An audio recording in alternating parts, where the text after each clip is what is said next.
As you know, the Meat Eater live tour is on April 23rd through May 5th. Chances are in a town near you. What you may not know is you can win tickets to each of these events just by going to a backcountry hunters and anglers pint night.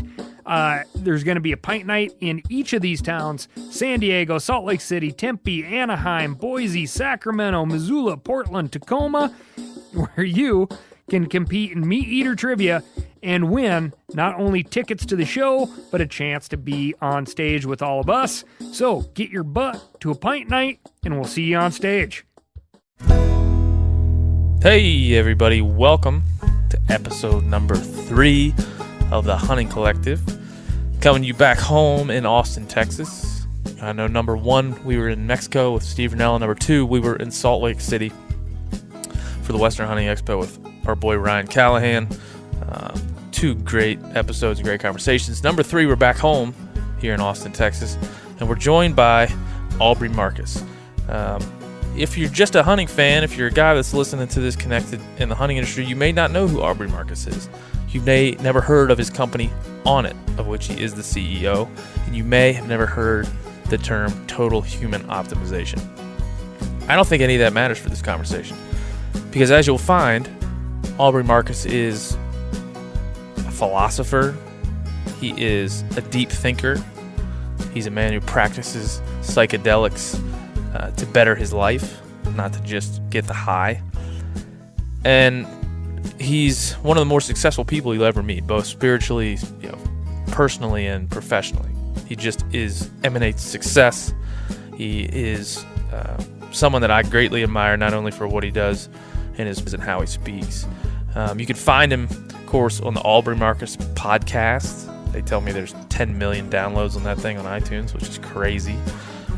He just released his own book. It's published by HarperCollins. Own the Day, Own Your Life. Just about optimizing your daily life and getting back to being better. And just to say, there wasn't some arrangement here with Aubrey and I where I would have him on the podcast just to promote the book, as is the general parlance for appearances and stuff like this. I've hunted with Aubrey a couple different times. Bear hunted in Alberta most recently, as you'll hear in the podcast. We had a great time. We connected. He's just a great dude. So when I was thinking about who I'm going to get with to continue this awesome conversation about hunting that we've been having, I thought, what a different mind, what a person to explore this with that Aubrey Marcus is. So that's what I did. I shot him a text. I said, dude, can I come over to Onnit, which is headquarters in Austin, Texas, and just hang with you and have a conversation about what you do and what you think, and open up a little bit of the doors of hunting for Aubrey and let you guys in on what he thinks. And so that's what we did. I know this is a long-winded way of saying welcome to podcast number 3, but anyway, welcome to podcast number 3. Enjoy.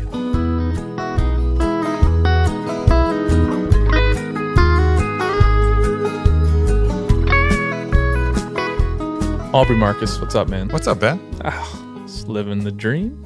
I don't know. Everybody says that, but no, but you actually might be. Maybe. I think you might be too. I might be. Listen, I don't want to get into. Why aren't we though? If we're not, then we should be. Well, let's figure out. It's our own fault. Let's figure out if we're not currently living the dream, how we can get there before this hour. Yeah. And this hourglass is over. I don't want to get into like, hey, tell us about yourself. I would much prefer you tell me about the time we went bear hunting. And you had experience with a bear, a psychedelic experience where a bear spoke to you. Am I right? Remember that right? Well, yeah. I mean, I've had that experience happen multiple times, and that wasn't actually during the hunting trip. That happened before right? And Right. So you had that experience, and then we were going bear hunting, and there was a little bit of an interaction you were looking for. Oh, totally. So tell me, I just want people to hear about that. I feel like that informs them. So yeah, one of the first times I was doing ayahuasca. Ayahuasca is a South American plant concoction that combines a vine, the actual ayahuasca vine, with some DMT containing leaves. like chacruna or opiahe or wambisa, so these very rich green leaves from the rainforest, and they pound out the vine and they brew it into this tea, and it becomes very psychoactive, psychedelic, and they use it in a lot of their healing practices. Apologies to those of you who know what ayahuasca is, but that's a little bit of the background. So I've gone down there and participated in some of those indigenous ceremonies, and it seems like you have contact with other entities, other visions that come. And maybe these come from your own mind, or maybe these come from somewhere else. Doesn't really matter, because they're very instructional and educational and very profound on your life. And one of the visions with a bear happened like a rookie. John Dudley. Like a John Dudley. Should we have John Dudley come into the podcast? John Dudley. What is that noise? Hey, I'm podcasting with Aubrey Marcus right now. You're interrupting. What's up, John? Hey, what's up, brother? Not much, man. What are you doing right now? I'm driving back from Oklahoma from the slaughter fest. That's what we call hunting now. Slaughter. When John Dudley goes out, it's a slaughter fest. Yeah, he's so accurate. Yeah, it's no longer hunting. It's killing. It's killing everybody. Well, we just want to say hi, and then I'll call you back later, and we'll talk. All right. Thanks for the book, Aubrey. You're welcome, brother. Agree with. You're welcome, man. Yeah, look forward to catching up with you. All right. We'll catch up later. Have a good one. All right, Sounds be good. Bye. Always gonna have a special guest. We had that my first. Yeah, podcast, you had that couple planned of out. interruptions. That's lucky. I like that. Especially when it's John Dudley. Thank you, John Dudley. So anyways, I'm in this visionary state, and I get this image of a bear, and the bear is like weighted down with all these gold chains and a crown, and he's like wrestling against it, and he's like trying to move, but he's like covered in chains, like more than Mr. T, like way more than Mr. T, just chains weighting him down all over the place, and he's trying to move and trying to run, but he can't because the gold is so heavy. And I'm watching him do this, and he looks at me, the bear in my vision, and goes, I remember before I had all these gold chains and this crown, when I used to be able to run free just like a bear.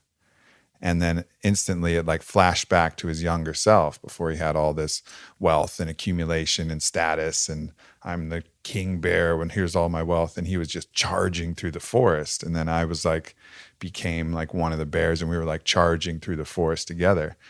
And it was this really cool like visual representation and reminder of, a bear really stores all of his wealth on himself. It's free to roam and rub trees and chase things down and fight and fuck and do all the things. It has no attachments to anything, and then it just goes to sleep and wears it off. Whereas in that image, when the bear started to become more like a human and wear his wealth externally, then it actually slowed him down. It actually prevented him from being what he really was at his core, which is an animal that liked to roam and liked to be free. And, it's very much an analogy for what we humans do to ourselves, tied to our houses and cars and possessions and wealth, and always concerned about this or that and our status and, are we king or are we not king, whatever, all of this nonsense that prevents us from actually being the human organism that we are.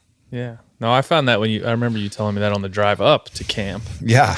And the goal was maybe not to like face down a bear and figure all that out, but that was you had that, psychedelic relationship with a bear that it struck me as that I would never encounter someone in the hunting community that would have that relationship, or at least mental acuity to be like, I have this relationship with a bear. It's a psychedelic one. Yeah. It came in a different world that I took ayahuasca and then I experienced that. So I always thought how different your perspectives are based on who you are and what you do, and the experiences that you've had that very few people that I've met, outside of. Yeah, I mean, I have a deep group. connection with that animal and the symbolism of that animal. I mean, you can track it back to some of the Druid lore where, the Druid name for bear is Art, and that was, Arthur is like the bear king. It's like it's a symbol of kind of they're the king of the forest in that way, just as the lion might be the king of the jungle. Lions aren't even in jungles. That's a weird saying, right? That's a movie that we came up with. But so Disney. there's from that saying to this other. I bought a ranch at the foot of Bear Mountain. It's like this animal that just keeps coming up in multiple ways, but I hadn't had any visceral experience with the bear. So I went and, you know, prepared to hunt one, but I knew that if the bear was coming, you know, it would show itself and I would know that was the one. And, you know, I was calling out and seeing if that was going to be the time where I would have that, you know, hunting death experience where I'd actually be able to consume the flesh of that bear. But that bear didn't appear. I had, you know, young sows and, you know, different other bears. Nothing actually came that I could take a shot at. Yeah. But it was still an awesome experience because I'm there in the woods and, you know, in some cases 10 feet away from bears, and you get to see their curious little personalities and this how natural they are as an animal, and got to understand them. So while I didn't get to kill and consume one in the same way, like that experience was still incredibly awesome for me. Well, and you get to learn a bit of the natural history of the animal. You know, learn about what it ate, where it lived, how it habituated. And just what it was. Yeah, like only in like really observing it and being super quiet and being super focused and like being completely in tune with your surroundings. I mean, that's the awesome thing about it. You're on the ground with bears and there's other gnarly bears around there. And, you know, like you have to kind of be focused. Well, that's the thing about bears, especially, is that black bears, where we were in Alberta, those bears are, for all intents and purposes, docile. Like they emote this like docile nature. Mm-hmm. And when you're 10 feet away from them, you're not, I don't know what your experience was, but my experience wasn't to immediately curl back and be defensive. It was to be aware, like to be aware it was there, but also at the same time, you know, not go run and hide and crawl up a tree. I found that to be, but you also understand you're at the mercy of the nature of that bear. If that bear decides it wants to rip your face off, it has every ability to do it, and there's not a whole lot at that point you can do about it. So the unpredictable nature of that animal still exists, even though you feel like you're in this quiet, serene observation mode. You can never switch off that your own animal mode. No, yeah, because when those bears start creeping towards you, you know, you don't want to show fear, right? Like you want to just like check them a little bit, like, hey, you know, like, yeah. And then they go like, hey, oh no, nothing. I was just exploring, sniffing. I was just sniffing around, sniffing around. What you doing, bro? What you doing? But that's one thing. Like in the podcast that I've tried to put out there, the first couple that we've done, the most feedback I've got is the conversation of value systems going into hunting, like how we value the animal. I think anybody that goes hunting. We'll talk a little bit more about your history in it and then kind of what you want to do in the future. But anybody that goes hunting assigns a value to the animal that they're hunting. And we discussed like in the hunting bubble, what that looks like. Maybe it's not always the best value. We may outwardly value the animal, but internally we may fetishize its antlers or, you know, some part of it that isn't the nature of hunting in and of itself. When that experience, any other hunt you've been on, how do you find that you explain the value of that animal as you go? I mean, it's that psychedelic experience in the relationship, I think maybe touches on that a little bit, but is there a deeper? Yeah. I mean, I don't think I ever appreciated meat until I went hunting. You know, like as conscious quotation marks as I try to be and as spiritually in tune as I try to be, you know, I ate cheeseburgers with fucking impunity. You know, I ate steaks and tenderloins with fucking impunity. You know, this was just meat. I hadn't been part of the slaughtering process. I hadn't been part of the hunting process. And, you know, I had obviously an understanding like, all right, this food came from an animal. I'm not deluding myself. But I didn't really get it until, you know, I went and hunted my first, you know, black buck. It was a black buck doe. That was the first animal that I successfully hunted. And that just recalibrated everything. And it was really interesting because, you know, for me, that act, you know, I've been part of Native American spirituality, South American spirituality, where hunting is kind of it's just part of life. And there is no distinction between your spiritual life and your hunting life and your sex life and all of this. It's all just kind of woven together. And so for me, you know, I did my best to, you know, I was hunting with a rifle at that point. I wasn't adept enough with a bow to try and take one out. So, you know, before we went out, I said a little prayer over the gun and over the bullets so that you know, it would be accurate and swift, and, you know, then went out and finally at the end of a really long day found a doe and took the shot. It was clean, and then came and, ran over and it was still alive. And I had a small pocket knife that my uncle gave me, not pocket knife, like a holstered sheath knife. Yeah. And, kind of put my hand over it and put the knife through its heart to kill it.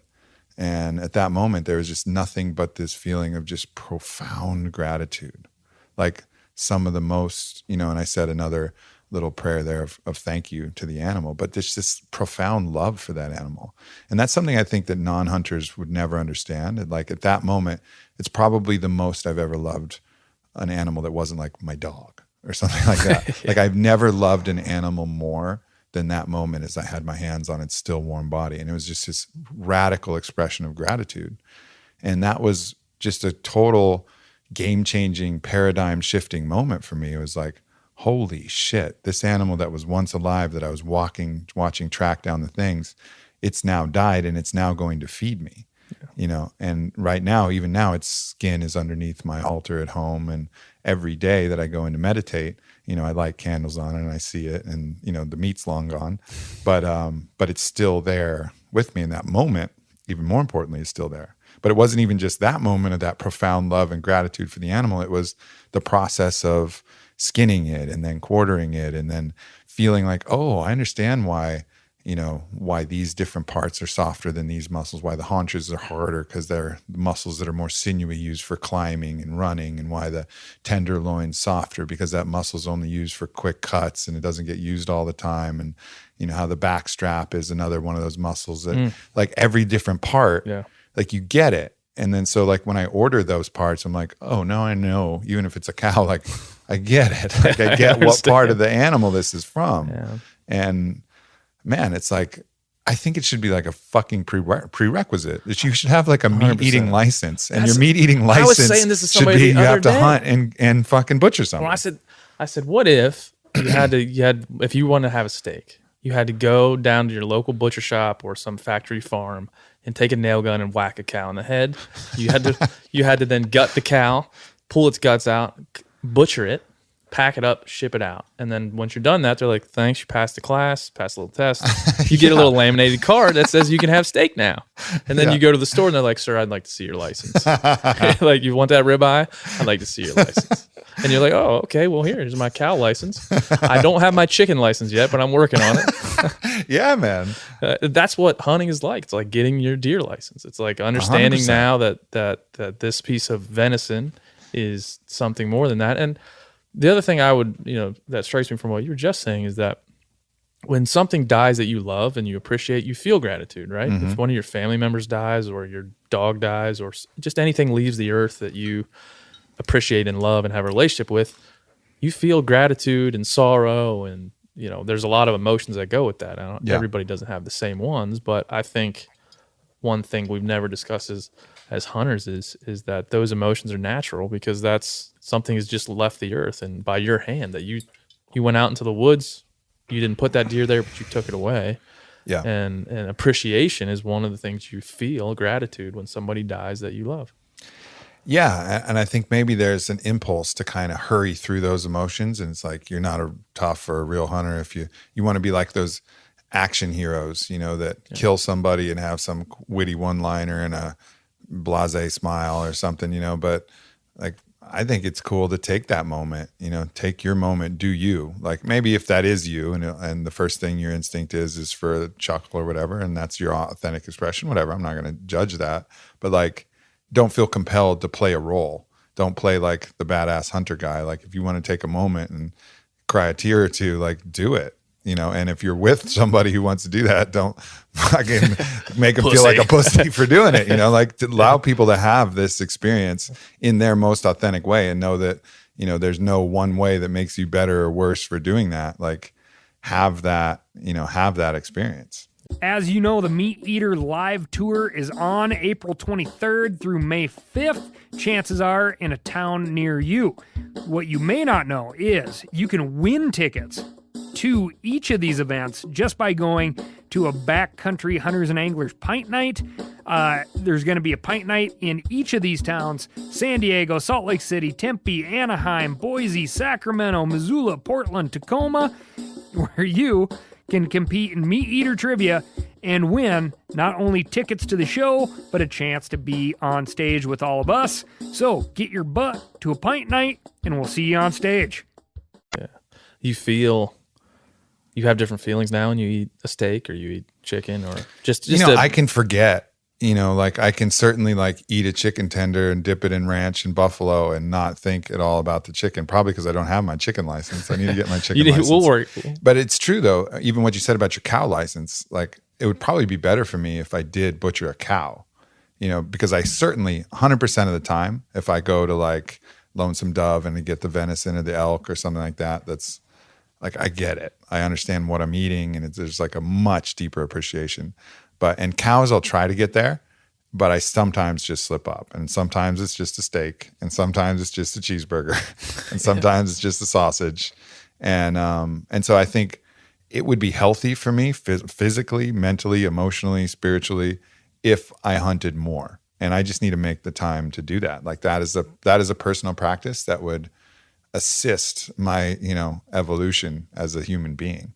And I would, dare to say probably all the different animals that I eat, from fishing, and actually cleaning the fish. That's something I haven't really done. I usually catch the fish and then bring them somewhere, and then they get clean, and then they get fished. That's not the whole thing. That's just pulling and reeling. Like you got to go through the whole process. You cannot rob yourself of that experience. There would be a lot of licenses you got to get. Yeah. I mean, it would take you a while. Yeah. I mean, I have got that with the like spearfishing. Spearfishing, I've gone and done the whole deal. Like I did that in Hawaii, and that's super dope. Even to me, I love, we have some guys at work there that deliver tuna steaks every once in a while, and I love this tuna steak, and it's one of the most delicious things I've ever eaten. But I feel weird. When I feel in my home, I'm always eating something that I pull out of the freezer. I may look at the vacuum seal package. Oh, cool. Access to your Hawaii 9/17. Yeah. Perfect. Remember really quick. Yeah, oh, shit. yeah, I remember that time where I missed 8 of them and then I shot this one and I was excited and you remember that. So like, I feel like in my home, store-bought meat's unwelcome because it feels weird now. Not that, I live in some temple or something. I just live in a house, but I feel as though this kind of like lunch meat is a little bit unwelcome in some ways. Yeah. I talked with my wife about that, and she said, well, you need to kill some more turkeys this year because I want some white meat. Right. So that was the conversation we had last week is how do we achieve this in its whole as opposed to, just kind of living half-assed at it, in which, it'd be hard to go out to a restaurant and be like, here's this elk, I killed it. Could you cook it up and then bring it over to me? Sure. So you have to hedge your bets. But I feel like my home, being a place where I live and that I cultivated that place, I kind of want that to be that dinner table. Yeah, if sacred. you can, you should. Yeah. And then if you can't, you got to at least once or twice. If you're going to, you got to do it. You got to go all the way. Like ritual is a big thing for me in my close inner circle. And we have a bunch of very close friends. And, we're always trying to think of different ways that we can kind of challenge each other and see things about each other. And my fiance, Whitney, is a way better hunter than me, a lot more experience, and just she's like a savant. It's like she's better at like most things than everybody yeah, is. She just feels the heart of the animal and just shoots. Like I've never seen anybody, and I've been with a lot of really good hunters, I've never seen anybody that sight and shoot faster.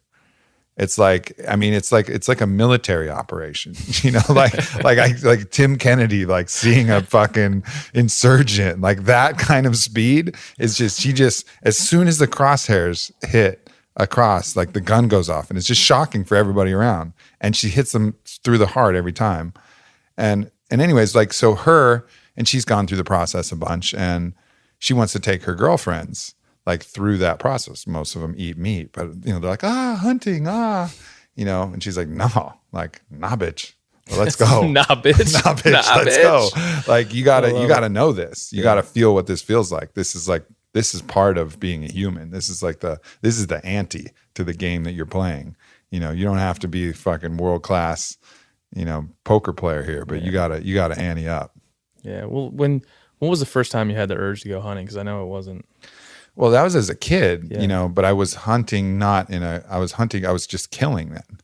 That urge to kill is something that's like deep in us. And my parents gave me carte blanche on the rabbits and squirrels because they were garden ravaging little beasts. And so they're like, yeah, take them all out as you want. And I had a bow then, and I would be just trying all day, roaming around my 10-acre property, just looking to blast. Just shooting the ears off rabbits and shit. Totally, man. It was savage.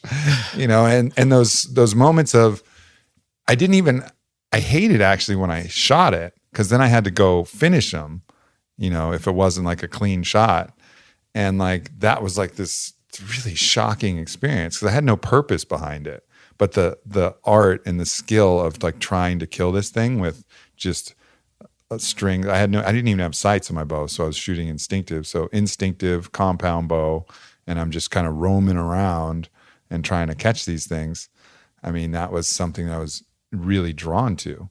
But then when you actually do it, and this animal's like squealing, and you're like a 10-year-old, 11-year-old kid, and you're like, stop yelling, and you just try and find something to finish it off with.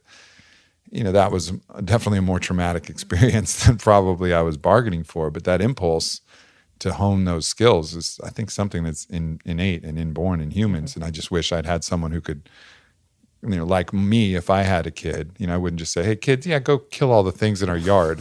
Like, let's go do this. See that thing running around put a hole in it. Like I would, try to show them that the right way so they could harness that impulse in a more productive way. And you took a break from hunting for a stretch. Yeah, so I went from killing, and then I did some bird hunting.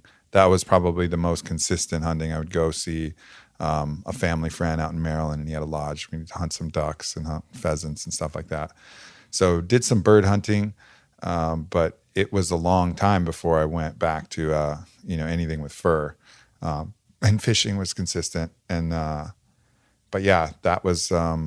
It was only 4 or 5 years ago that I had my first hunt, and then I went bear hunting with you guys, and I haven't been back. And it's not from lack of desire; it's just from lack of prioritization. I also haven't set foot on a golf course in 2 years too. Yeah. Both of those things I'd really like to remedy. You got a few things going on. I do. But man, I'm like super eager to get back. The only thing that scratched the itch, which I love, is spearfishing. Yeah. Spearfishing is like snorkeling and hunting had a baby. It's fucking awesome. Dude, I got to do that. You've never done it? Oh my God. I'm going to Hawaii in like 2 months, and You've got to do it. It's like the best of both of those things. I'm done. I'm doing it. It's incredible. I mean, there's the gun one, and the gun one's dope, but it takes like a super long time to reload, and it's kind of tricky because you got these cords and whatever. And if your aim is shitty underwater, I like just the long pole where you just pull the rubber band back and like let it go, because then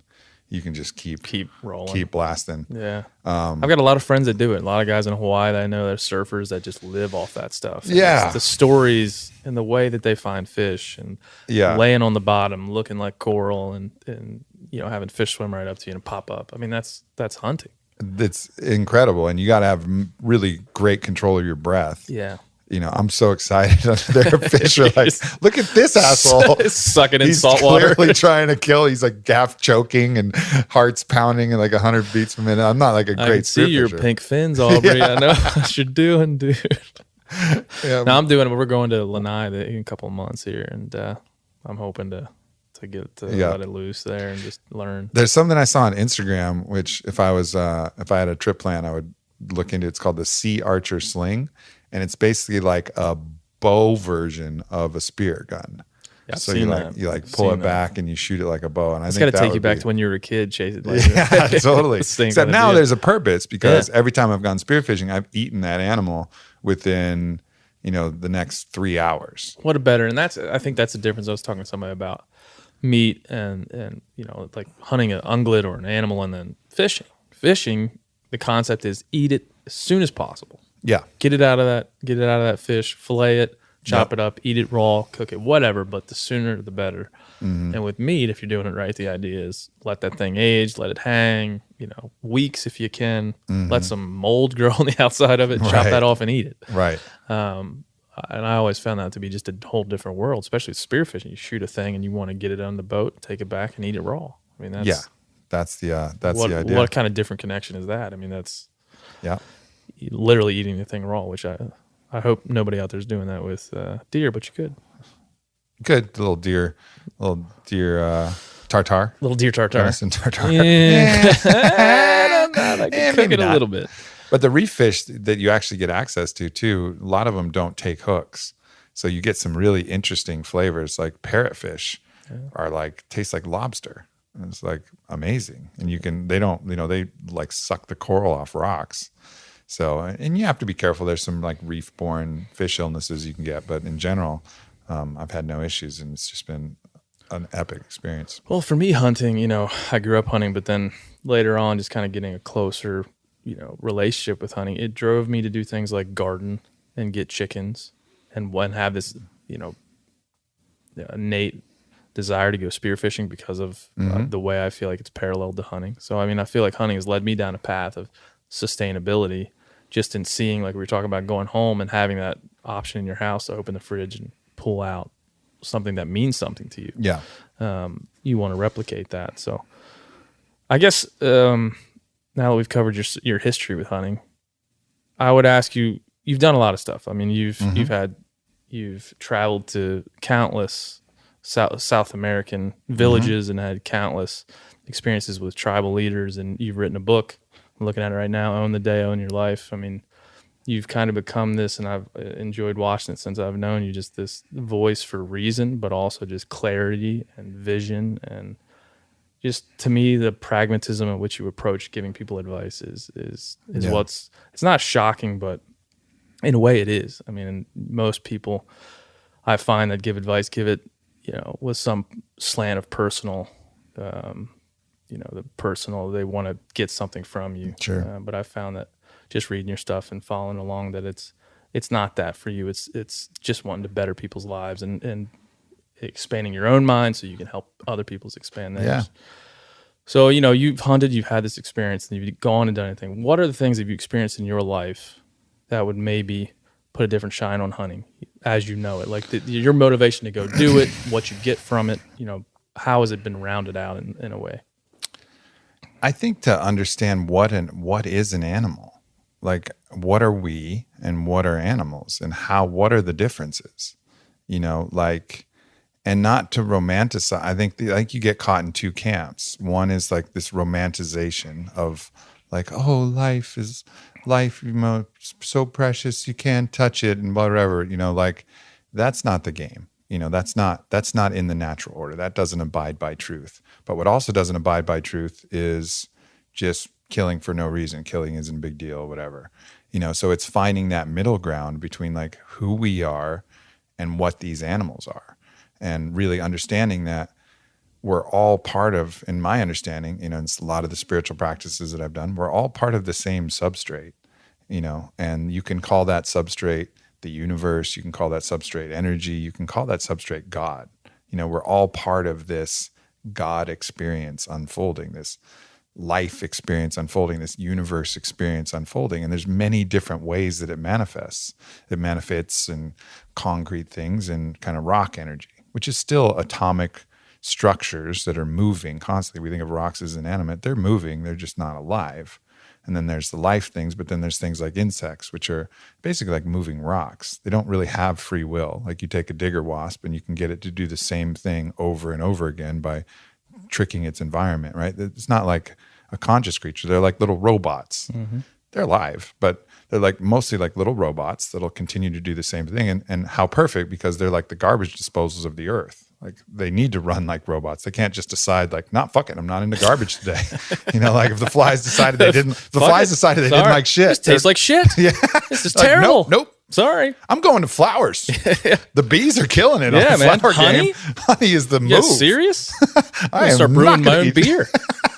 Like you can't have that if you're a bug, So then, all right, understanding that these are creatures with like less free will, somewhere between a rock and a human, like the structure's there, the movement's there, but that kind of, and then just kind of figuring out what these, the sentience, the will, the personality of these beings and what that really means, and who they are, what they are, and then having respect for that and knowing, going kind of consciously into what you're doing, and knowing too that there's this countless abundance of new knew like all life is precious, but each individual life really isn't that precious because there's all kinds of other forms that comes through. So it's like this weird paradox where it's like, yes, is that deer absolutely precious? Absolutely. But it's precious as deer collectively. Yeah. That one deer, is precious, but can be sacrificed to feed other things. And that's part of life. And aren't those the human spectrums? We have one side, the animal rights person, who says that one deer is precious. Right. That one deer's life. I love that deer. That deer over there, I love it. And then you got a whole nother group of people that I tend to hang out with that say, I love the idea of deer. Yeah. They play a part in this big old tapestry that is nature, and I play a part with them. I kill them to save them. Yeah. And there's so much there's so many oxymorons built into those ideas that I often wonder, I've been thinking this a lot more lately, is it impossible or is it semi-impossible to explain what hunting is to someone who's never done it, to accurately depict the complexity both of nature, the natural world, our involvement in it, and then also what historically the hunter has done for that wildlife. Because bias just jumps in the way. Yeah. Like bias jumps in the way. Well, first of all, it is really hard to explain that. I mean, go ahead and start with explaining the feeling of wasabi and orgasm first. Try to explain that to someone who's never experienced I like those two examples. I'm going to go with one wasabi because I like it with soy sauce and sushi. Second, orgasm.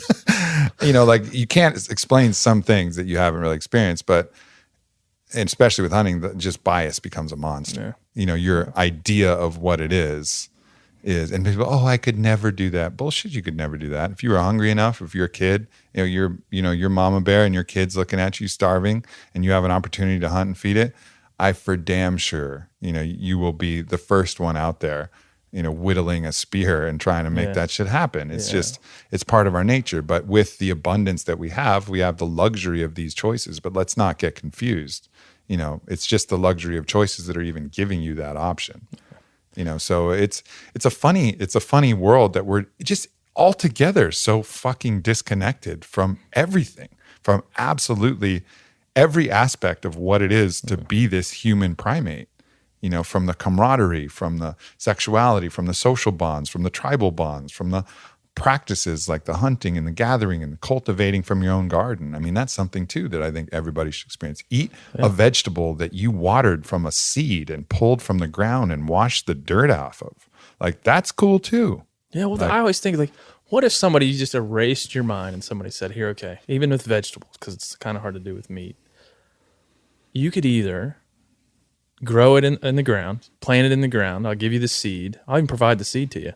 Grant it, and then water it. Put it in an environment where it can thrive. Grows out of the ground, and then at a time where it's most rich and ready to eat, you pluck it.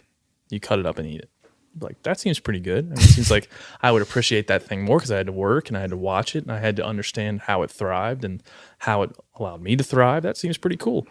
Or what I'm going to do is I'm going to build a maze. And in that maze is going to be lighting, and you go through a door. The door will open automatically. You don't even have to pull the door.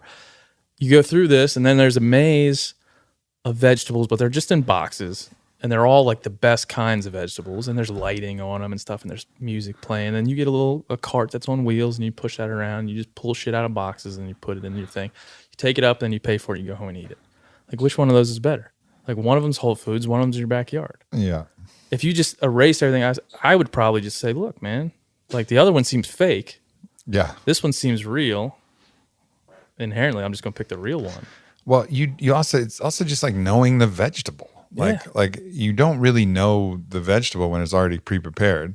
Like, and most people don't even buy the vegetables that they have to cut. You go into Whole Foods, you're getting some white person to cut your vegetables for you. That's how premium it is there at a Whole Foods. There's I don't have enough time to cut vegetables. There's like Jackson in the back, and Sarah cutting your vegetables for you, and they're like preparing it, and you're paying exorbitant prices, and it just comes in this food form. Whereas you pull a zucchini from the ground, you see where the stem is connected to that little nub on the end that you cut off, and how that's feeding it nutrients, and how it's growing in the soil, and how it's creating, something that you're going to consume and is going to nourish your body. that's a different thing. I get like fired up when I'm cooking anything that's from our garden, whether it's we have eggplants and herbs, or even if I'm making like a cocktail and I'll go out and grab some mint and muddle it up from our garden, and like just drinking that lime and tequila and mint or whatever I decide to make. And like, I'll have like a little smile on my face, like herbs from my garden. I am drunk and herbs. That's actually probably that's probably the time when I'm like the most like annoyingly proud. It's like I'll always tell somebody it's from our garden. Yeah, like, I do the same thing. I don't brag about anything. I do the same thing. I don't brag about shit. But my wife, like last night, 2 nights ago, I cooked an Axis backstrap, and it was like the most delicious.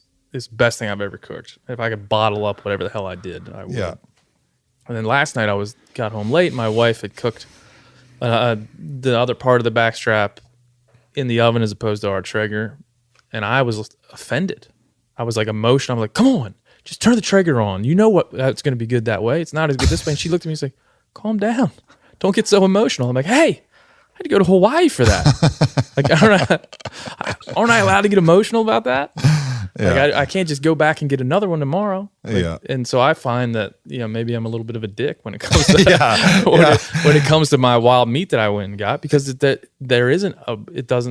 can't go out and get it presented to me in a nice lighted box like it would be at Whole Foods. Yeah, and it's just a different thing. It's a showcase of your skill. It's a showcase of there's something very primal about it that I think is important, but I think that one of the biggest problems why everybody's so depressed and anxious and fucked up in general, if you look at, the demographics of different people and the epidemics of all of these different issues, is we forgot how to be humans. We forgot how to sit around next to each other and help prepare meals and laugh and go hunting together and have these experiences that as a human organism we're designed to have. And that's, a lot of what I've tried to put in my book is like, how do we get back to the blueprint of what we were supposed to do? Because in that blueprint, we're going to thrive. And there's a lot of practices that we can do that can mimic some of these environments. Like part of the thing about a hunt that's going to be good is you're going to get cold at certain points. Maybe you're going to get hot at certain points.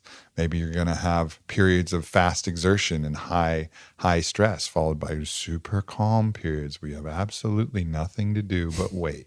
And that's what we're designed for. We're not designed for constant stress all the time. A little bit of this, a little bit of that, no rest, no break. We're designed for these. So when we're not hunting, like how do we mimic that in regular life? Like how do we mimic the experience of a hunt? By going through our day that way. Well, maybe it's a cold shower or an ice bath, and maybe it's, a quick sprint and then some, steady state cardio or some walking. And like, how do we mimic these experiences that can get us at least a little bit closer? But even better than mimicking them is actually, hey, why don't we just do them? Yeah. I have a real problem with depression after I come back from a long time outside. Sure. Like I come back from some trips I've had this year, be 10 days, 14 days. You come back and my wife's like, I'm just going to give you a couple days to switch it back. Switch that dial back to regular fella. Get it back to stop being this dude looking around, like looking for the next, really looking for the next mental cue to go do something, exert myself. I'm just kind of like riding along going, when's the next hunt? And the thing is, without the hunting experience, you would be just internalizing, bottling, compounding, not even really understanding like, man, why am I so bummed? Why don't I have any energy? Why can't I get going? And because you don't even know, you haven't even seen the other side. Yeah. So you have nothing to compare it to. That's why I think even podcasting is some kind of weird catharsis, because you're just, me and you sit down talking. Like that door in your office here stays closed. If somebody walks in, we'd be like, get out. Unless if John Dudley calls. Unless if John Dudley calls. If he calls back. He's got a special ringtone. But that kind of thing to me, like that's rare. It's become a rarity, which is sad. But in the same way, I was talking to somebody at work the other day about the idea of vacation is strange to me in some way after being a hunter. Like I live my life in this, essentially what we're admitting to is not a perfect existence. The need for vacation, says to the human, hey, the thing you're doing, that's not a vacation. That's not the optimal way that you live your life. Yeah. So there is this other thing out there that you go pursue that shows you how great it could be. Well, you go do that thing and then you go back to your shitty life and you're like, well, now it sucks here. Like, why would you leave your current and show what's better. Why not do the opposite? Why not go to a place that's harder so you appreciate where you are every day? Like That makes sense. Makes sense to me. Yeah. And also, like, the way that we handle vacation now is the only way to relieve stress. It's not the actual relieving stress by doing something challenging and actually going out, like you're saying. It's to just pound drinks. Yeah. You know, you just go, vacation mode. My brain, Liquid my diet. liver. Yeah. And then just fucking crush as many, And then Mai society's Tais like, and don't even get out of the daiquiris. pool. Stay in the pool. I'll bring it to you. Yeah, exactly. Just pump it in your And system. just shit food and like shit here's drinks. pull the lever on this machine and put Yeah. money in it. Maybe you'll win something. And then, all right, yeah, maybe it bludgeons your consciousness enough that you relieve enough stress for a moment, but then you come back with the compounded damage that you've done and the momentum and the exhaustion and, the frustration. And then you're just waiting for that next moment. You can bludgeon yourself over the head with more booze and to get out of this. Like, that's not the thing, man. You don't want to be that dude at the end of your life and be like, I wonder what it would have been like to go on a trek across New Zealand on foot. Like, I did a recent psychedelic experience. I haven't actually talked about this on any podcast, but I popped out of it and I had this incredibly crystal clear vision of me walking on foot through the Australian outback. And I was like, damn. And I knew I had to go. I could see this traced back from my youth and my fascination with Australia and the didgeridoo and, Aboriginal culture and all of these different signs. Like, oh, fuck. It's like, I got to go to fucking Australia. I was like, all right, man. All right. So then there's that. And then so at some point now I know that I'm going to be taking and I think I found the trailing. I'm going to do the Larapinta Trail, which is like a 21-mile hike through the outback and see what's possible there. Maybe there's hunting available. Maybe it's just camping and playing music or whatever. But that experience now, I'm like stoked for it. Like, I'm looking forward I get to do all kinds of awesome shit. I mean, great parties, superstar athletes, beautiful girls, all those things. Like, that's Tell me more about that. What I'm most excited about. Yeah. What I'm most excited about is, it's going to sound crazy, but I'm most excited about that trek where I just get to like turn my phone off and just cruise through a hot ass middle of nowhere place. And it just calls to me, I think that's part of the balance of life. It's not all just like more and more. Yeah. If I had more money, if I had more dope parties, if I had more of this, like that's not it. There's a place for that. Like, I love that stuff, but you can't just have that and then just have crushing it at work and then just have crushing it in this area. Like, everything needs to be in balance and rehumaning, like getting your fucking feet on the earth and sleeping out under the stars. Oh man. I went to Nepal, it'd be close to a year ago, to hunt blue sheep. And I describe it as a hunt, right? I say I went hunting. I didn't really go hunting. Like, I thought I was going hunting. I went there to hunt a sheep, but about a third of the way through, I could give two fucks about any sheep. I mean, I still knew I wanted to kill a sheep because that's the full breadth of the experience of what I was there to do. But once we landed in this little village in the middle of nowhere in this little town called Dule Yarsa, it was like 6 days walk from the nearest road. And we get into a room, half the size of your office here. And we're talking to these people and they're translating their stories and we're drinking their Roxy moonshine out of a cup. There's a goat standing in the corner of this stone hut and there's a 1-year-old baby laying on the ground and you're looking around thinking, these people have nothing. And the next morning you wake up and they're singing and there's flute playing and there's yelling, like boisterous yelling. And people are it's like this beautiful sounds coming from everywhere and the sun's coming up over the mountain. You're like, come on, man. Like, did I not come here for this? Yeah. Like, what did I come here for? Right. That sheep that's up the mountain there, or this thing, which is perspective on what it could be or what it is for other people. And that's what I think a lot of people miss, specifically in the world that this podcast will speak to. Just the perspective of what's there on the ground that you miss while you're thinking about that 400-inch elk or, in your case, like when's the right bear. I think the way you came at that bear hunt was perfect because you experienced everything up until the moment when it would happen or not. Yeah. But I think that's I look back at my own hunting life, my own life spent outside, and I say, like, dude, I missed so much in the last 20 years. So much. But I'm glad I did because now I know. Like, now I know what I missed. Yeah, man, this is like, we have the best opportunity to explore this world and have a variety of different experiences. And the more we get caught up in our own desire to validate ourselves, and maybe and you can even validate yourself through hunting, of course, like, Sure. and that is the trophy element. Like, I did this, look at me, aren't I great? Like, that's fine, but that's not, you're missing the point. The point is the thing. It's the experience itself. Like, you should find the joy, even if you never told a soul, and if you could just do this and smile, and give that, give those antlers to an indigenous people and walk back. Like, that should be the test. Like, could you do that and still love it? Like, could you go give away all the meat, all the skins, all the antlers, everything, and never tell anybody, and just do that and hold that as like this smile you could carry in your heart? And like, would that still be worth it? And then if so, then, you're probably hunting for the right reason. Yeah. I was listening to this guy on Rogan's podcast, Johan Hari. You ever hear about that guy? He's an expert in depression, which seems like a weird thing to say. But he was talking about intrinsic and extrinsic motivation. Like, intrinsic, obviously, meaning you're doing it because you love it. You gain something personally from it. And extrinsic meaning you're going out and doing it based on a reward. An external reward that someone else will give you based on that thing. Yeah. And he was talking about it in a different field and a completely different subject of what I was thinking, but I immediately turned into like, that's it. Like, that's what my problem has been. Like, I've let too much of the extrinsic in and not done enough of the intrinsic, not only just in going outside and hunting, but just in all of life. Like, you let too much of that in.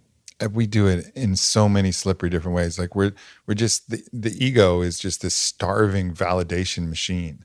And it's constantly looking to validate itself, whether it's a glance in the mirror, or, looking at your bank balance, or what you've accomplished, or what your job is, or, how big the dick is between your legs, or like what animals you've killed, or we're just constantly hungrily looking for validation. But I think depression, a lot of it comes from the exasperation and realizing that you're never going to get validation from anything external.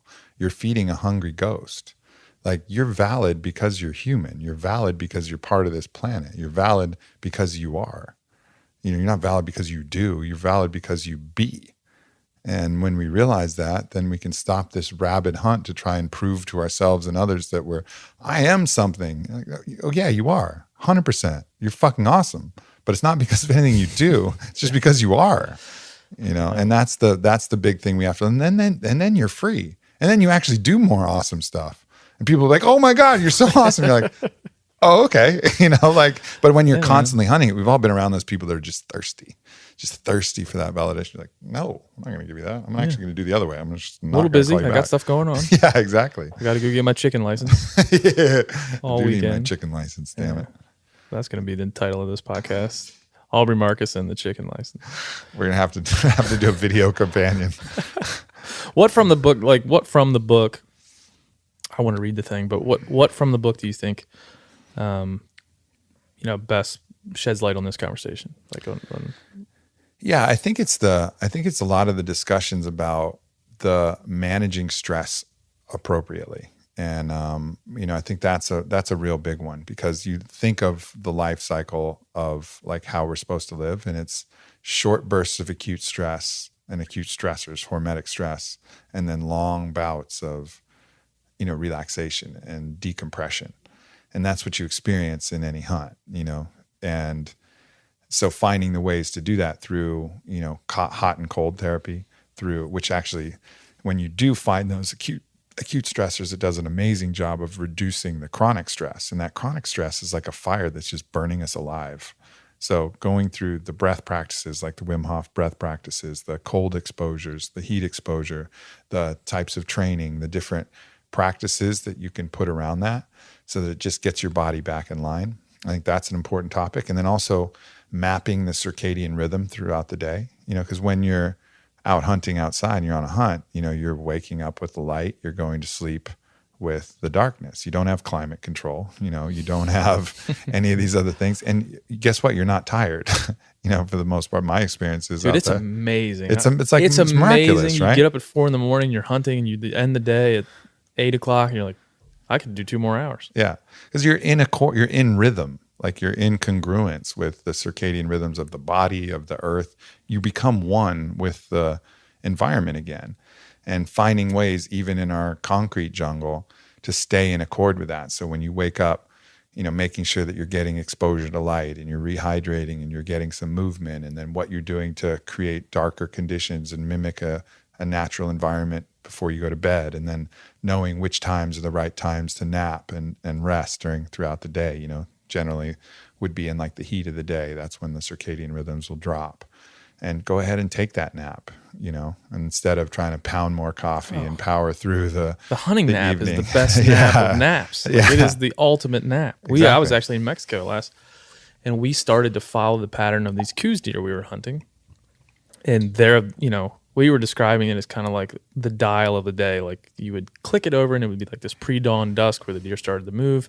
And then around 10 a.m. they would click it over to everybody go in the shade, lay down, let's chill. And you would click it about 4 o'clock. It would click into this like post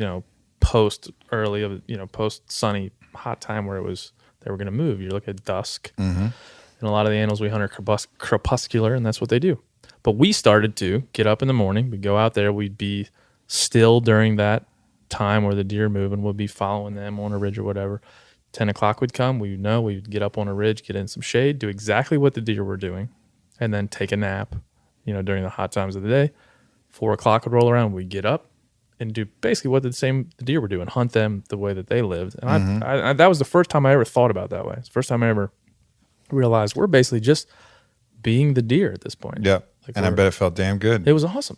Yeah. And that nap during the day, I'm like, the deer's taking a nap, I'll take a break. And right now, what are we doing? We're being the idealized model of the perfect industrial cog in the machine. Yeah, man. Like that's what, okay, show up at 8 a.m., work till 6 p.m., blah, blah, blah. Like, okay, but that's not an animal that we're approximating. That's not like what our body wants. That's what like the man wants. Like that's what. Show up at 8 a.m. Yeah. Like, how stressed are guys like trying to get to work? Like, oh my God, it's 7:59. Yeah. What happens at 8? And then work all through the day. Like, it's just a weird structure. I understand for efficiency. Look, I run a company and we have those hours too. But also if I see someone napping in the middle of the day or working out or whatever, that's also encouraged. Like I realize like you can't hold human beings to artificial schedules and expect them to be at their best performance, either their happiness or their performance. So, I talk about a lot of that stuff in the book too. Like how do we apply these principles that become instinctive to all other animals and apply those to a life lived as a human being in normal society? Yeah. And all this, every conversation I have with somebody, it just seems like we always get back to this thing. Because other than my family, I think about hunting like almost every day, all the time. It's kind of unhealthy. But it always comes back to this like great conversation about this enriching thing that I've done and you've done, and we all kind of have experienced, and it's changed our lives. But everybody seems to not understand it and not like it. Like we both live in Austin, Texas. We're sitting right now in Austin, Texas. If you walk down 6th Street, and started asking people, what do you think about hunting? And showing them a picture, most people would be like, that's some bullshit. Yeah. Like, why is that guy doing that? Well, I think we've shown a spotlight on the wrong thing. Like what makes the news? Is it the guy who quietly goes out, says a prayer over his bullets and his gun, and goes and takes an animal from a field and cries tears of gratitude, and then takes the skin and puts it on his altar and eats the meat and smiles and has family gatherings? And does that make fucking news? No, Cecil the fucking lion makes the news. Yeah. You know what I mean? And we're shining a light on the wrong thing. We're not, people aren't aware of what it could be. And I don't think it's not something that enough people are putting out, because the people who are doing that aren't as vocal. They aren't talking about it. They aren't posting the big post about it, because that's not what it is. So I think we can get this kind of bias as to what it is. And I think that's why it's awesome you're having this podcast. And I jump at the chance to talk about hunting, because it's not something that comes up often in my conversations, but it's like fucking essential. And it's essential to start telling that other side of it. And not everybody's going to do it like me, and that's cool, but at least like shine the light on the full breadth of the spectrum, not just shine the light on the shitty people who are remote control hunting, for the sheer sport of it, clicking in online and have some remote control gun. Like that'll make national news, but the other thing will never make the news. I can't figure that out. Can't figure that out. I can't figure out why the moral entanglements of hunting are elevated. And like, there's other things that we do that have moral entanglements that we just kind of like slough off. Like, oh, this Franklin barbecue. I love you, Aaron Franklin. Sorry. But like that dude's just, wholesale killing cows and people wait in line for it and it's celebrated. And they're just, people aren't standing in line thinking about the moral entanglements of what they're engaged in at that level. It's because hunting is decentralized. There's no hunting collective industry really, that it's like, it's each individual interactions, so nobody has those big, deep corporate pockets to support it other than maybe some gear suppliers or some people like that. But they're not in this big lobbying game. Whereas you talk about like the meat industry or the dairy industry, they're swinging a big fucking stick around. And like, if you're a news company and you don't want to preclude the opportunity to have advertising from Real Milk or some other advertiser that's advertising on your network, then, you just have to look at the influence. And unfortunately, that's the world we live in, where these dollars kind of create bias. And also it's something that they can shock people with. Whereas that other heartwarming story about it is, someone really has to pay attention. Doesn't fit with the conversation. Yeah. I'd also think about like, I've skied a couple times, but I'm no skier or snowboarder or anything like that. But I don't think anybody skis down that mountain thinking like, man, this could be habitat. Like this, I feel very morally, I should probably, when I get down to the bottom of the mountain, I'm going to put my hand on the ground and cry. Because something used to live here, and now I'm just skiing down this for my own pleasure, and then riding up on it in a giant chair that's attached to a cable. Yeah. So it's something I've always thought about, thought about recently, since we've been having these good combos. Well, we're so fucked up about death too. Like our whole concept about all death. Human death, animal death. We're so removed from it. Death is just a part of life when you're in the animal way. Like if you're in another culture, everybody saw all things die. Like it's shocking to see something die for most people because they've never seen it. And we do weird things like pump bodies full of formaldehyde and you visit them weirdly. And it's like, whoa, man, like we're just all weird about it. And I think it's partly a lack of real spiritual understanding of where that energy goes or what happens. And everybody is entitled to their own beliefs in that. And part just this lack of exposure to it. And then weird overexposure in TV and like so in video games and stuff where it's death everywhere, but then in reality, death nowhere. And it's just like, we're just really out of balance with what that really is like. And so, I think that's something else that if you really want to know what life is about, like, know what death is about, like hear the death moan of a bear. Yeah. Like understand the appropriate response for leaving the earth. Yeah. Well, that's why you see a lot of hunters have gone to posting the crocodile mauls an impala video, or the bear kills a cub videos, because they want people to say like, hey man, I've seen this. Like this is death. I know death and it's serious. Like there isn't any way to wash that out of the experience. There's no way to take it and hose off the blood. Like it's there all the time. Yeah. Those bears are killing, those big boars are killing cubs like it's going out of style. And there's but you can't put suspenders on that bear and a hat on it and a rain jacket and make it all better. And whatever you do, don't put gold chains on. Yeah, they hate that bitch. They hate that. they really hate that, especially in the psychedelic world. Yeah. But yeah, I think that ties it all back to like, how do we take this thing that's enriching and good and just, I don't see anything bad about it. I people can take it and make it bad, just like campers might go litter. That doesn't make camping bad. How do we take this thing that's inherently good and figure out how to talk about it? I think there's a space for a more ritualized, like in spiritual communities, there's not a lot of hunters, and that's bullshit. Like it's bullshit. And I think there's a space for a more ritualized hunting experience where you have somebody, maybe, a Lakota elder who knows the old ways, and takes someone out and is like, this is how we hunt. This is how we prepare the animals, where you go through the complete experience, from the prayers, from the songs the night before, where you're trying to communicate with those spirits and ask them to come, and then taking the animal in the field and then skinning it, preparing it, making your jerky, skinning the animal, making whatever kind of crafts out of the other parts of the animal. And like that fucking experience would be radically transformative, you know? And I think there's a real space for that kind of, because there's all kind of yoga retreats and shit. 7-day yoga retreat, 14-day. What about a, 7-day, 14-day North Dakota hunting experience led by native elders, and you do a sweat lodge and kill an animal and prepare it and, paint it. Like, all right, fuck yeah. Like there's a space for that. And I think that's important. And maybe that's not going to reach the masses, but it'll at least have more voices who are kind of embracing this other side and telling that other part of the narrative.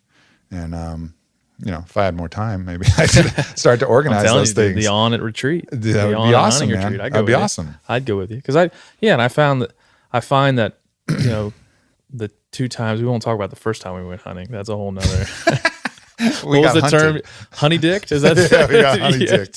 We got honey dick for sure. The first time Aubrey and I met, we were sitting on top of like a high rack Jeep getting just marauded by mosquitoes in this. We won't say the name of it. In this high fence.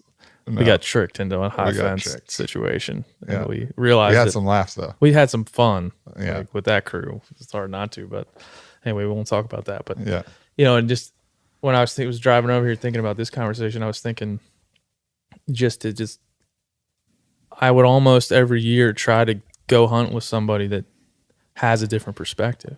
Because sometimes I always tend to hunt with my friends or people that I enjoy time with. And of course I know and intimately know. And a lot of times there's not a whole bunch of dynamics in that situation. You're kind of always getting the same thing. Yeah. And to like just say, hey man, I'm just going to go with Aubrey and check out his, just to kind of watch what he does and see how that benefits me. Yeah, that'd be dope. That was Gotta be careful though, because I have a good buddy, really good buddy, and he went hunting with someone who he didn't really know that well, and he's like, God damn, that guy drove me crazy. I was like, we'll just sit and we'll be quiet, and he was over there full on. That you got to be careful with that. But there's a way to do that where you can see through somebody who hasn't experienced the same thing you have. Sure. Maybe there's a different way to think about it. Yeah. Maybe there's a different way, and that's when I was thinking like, kicking this damn thing off, like who am I going to talk to that can provide some different perspective? Because all due respect from all the people I know in the hunting industry, it's a bubble. It's groupthink. It's we're all kind of doing the same thing. And we're super passionate. We got our heads down, and a lot of times we don't ever look up and look around. Like, is this right? Are we doing this right? Yeah. I mean, and I think it would be cool for hunters to like, psychedelics aren't for everybody. But if you're called to that path, like have a guided experience by someone who really knows what the fuck they're doing. Just imagine it, think of it like hunting in dangerous terrain. Like you want a guide who really knows what they're doing, doesn't have an ego, isn't going to be foolish, isn't going to be stupid, but like do something that helps show you a deeper side of the life of the animals that you have. And, I think a lot of hunters are kind of like, I don't want to do that because I don't want to find out that what I'm doing is wrong. Like, I'll give you the fucking shortcut. What you're doing is not wrong at the action, but how you're doing it might be able to be better. And better to learn that now. Yeah. Better to be able to carry that and face that, because all people have hunted since the beginning of time. Like the action, don't worry about the action. It's not going to tell you not to hunt. It just might give you advice on like, okay, here's how to do it in like a cooler way. And the way I started hunting with my dad, and I feel like if my dad listens to these regularly, he's going to think I'm talking shit. I love you, Dad.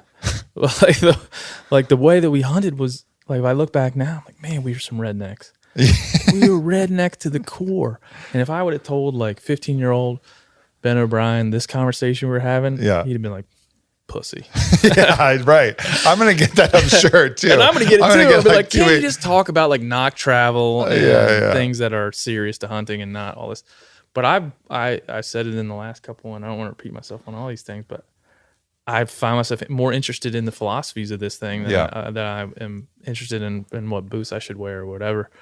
I think just because it's such a complex thing that you could talk about it forever and never get to all of it. Yeah. Well, I really appreciate the opportunity to talk about it. Because like I said, I don't get that chance very much. And I know we've had those conversations, and and we're digging them. And so I appreciate you having me on to do that. Anytime. And your podcast I listen to it all the time. There's the voices and the people that you have on that I have no idea about. Like half of my followers, I think, came from your podcast, and just people that speak with open minds and just smart thinkers who have found different ways and are, want to pull people along in their journey, which I find to be kick ass. Oh yeah, man. So thank you for that. Of course. Thanks for this. Yeah, definitely. Anybody interested in the book, by the way, just go to ownthedaybook.com. I fucking poured my soul into this thing, so I'm sure I know you did. I remember talking to you like, I'll see you in a couple months. I'm going to a book retreat, and I'm never going to talk to you again. The hourglass is empty, man. We did it. Hooray. Bye. Later. And the hourglass is empty. Episode number 3 is done. Appreciate you all joining. Much respect to Aubrey Marcus for joining us for the conversation. Love that guy. He had to leave us after just the hour for the hourglass because he is the CEO of a giant company and he's got a lot of things to do. But we had him for an hour, which I appreciated as always. And hopefully you can tell by that podcast, Aubrey is the type of dude who you can sit around and have a beer with and quote Will Ferrell movies and laugh like a teenager, but he's also a dude that you can go and sit in meditation with and talk about spiritual oneness. I mean, he really just is one of the more unique people that you'll ever meet. So hope that came through in podcast number 3.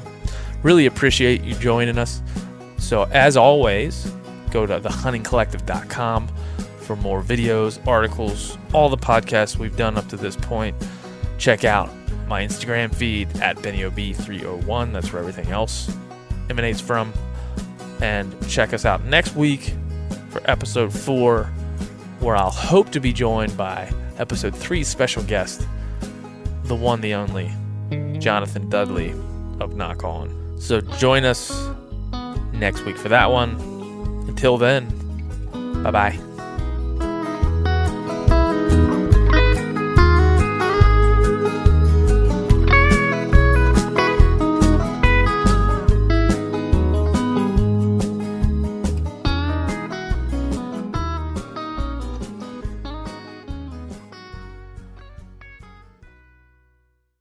As you know, the Meat Eater live tour is on April 23rd through May 5th. Chances are in a town near you.